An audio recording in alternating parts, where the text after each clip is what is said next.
इस अनुग्रहित सुबह में परमेश्वर की स्तुति और महिमा करते हैं और आइए पढ़ते हैं प्रेरित पौलुस द्वारा तीमुथियुस को लिखी दूसरी पत्री के पहले अध्याय का 3 और 5 वचन।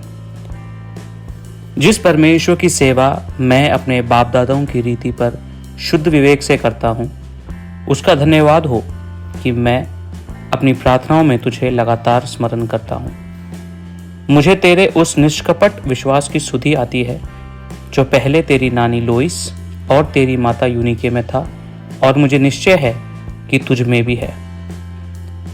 इस अनुग्रहित वचन के आधार पर वह निष्कपट विश्वास हम में भी हो।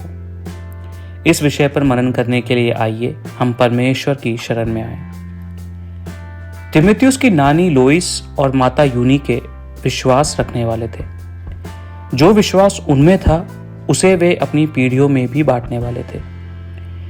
उस बांटे गए विश्वास को उनकी पीढ़ी के तीमुथियुस नष्ट ना करके उसी में दृढ़ रहने वाला था। उस दृढ़ता की घोषणा प्रेरित पौलुस भी दृढ़ता के साथ करता है। लुस्त्रा नामक शहर में पौलुस के प्रचार द्वारा मन परिवर्तन पाने वाला परिवार था लोइस और यूनिके का परिवार। परमेश्वर के वचन को अच्छे से ग्रहण करने वाली वह माँ और नानी मिलकर अपने बेटे की परवरिश मसीह विश्वास में करने के लिए कितनी उत्साहित थी, उसका उत्तम उदाहरण है जो हम प्रेरित के शब्दों से समझते हैं। प्रियजनों, हमें एक बात समझनी चाहिए कि निष्कपट विश्वास जब 1, 2 या तीसरी पीढ़ी में भी बना रहता है, तब वह निष्कपट है, इसकी गवाही प्रेरित खुद देता है। पीढ़ियों को जाने दीजिए, आज हमारे जीवन काल में क्या हम यीशु मसीह में वह निष्कपटता आज भी संभाल कर रख पा रहे हैं? उस विश्वास की वीरता क्या आज भी हमारे जीवन में है? जब हमारे ही जीवन में विश्वास की वीरता बुझ गई है, तो क्या है जो हम अपनी पीढ़ी के साथ बांट सकते हैं? केवल कपट से भरे आज के इन समयों में विश्वास को निष्कपट रखने के लिए, संभालने के लिए हम प्रेरित हों। जिस प्रकार नानी लोइस और माता यूनिके ने अपनी पीढ़ी में बांटा था, हम भी बांटे उस निष्कपट विश्वास को, सत्य वचन को, वचन के उपदेशों को।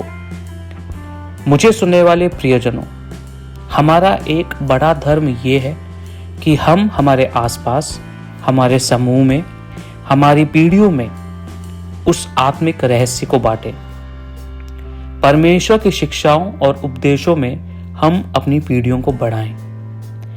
एक बड़ी जिम्मेदारी का एहसास उनमें डालें। इस अनुग्रहित सुबह में सर्व सामर्थी परमेश्वर सब प्रकार की कृपाओं को हमें देने पाए। परमेश्वर के उपदेश, ताड़ना, दंड और न्याय का अभ्यास करते हुए हम आगे बढ़ें।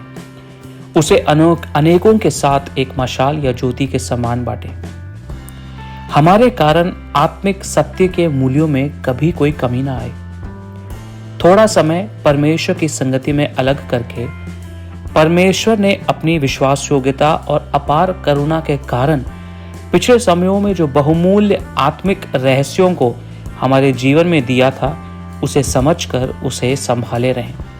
उस प्रकार की आत्मिक संपत्ति को, आत्मिकता का वह सार जो वह गुण है, वह हम में है, ऐसा समूह जानने पाए। आइए आंखें बंद करें और प्रार्थना करें।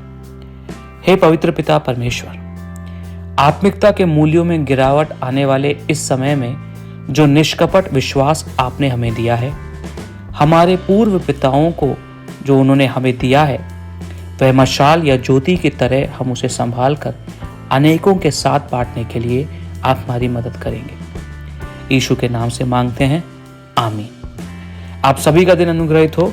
जय मसीह।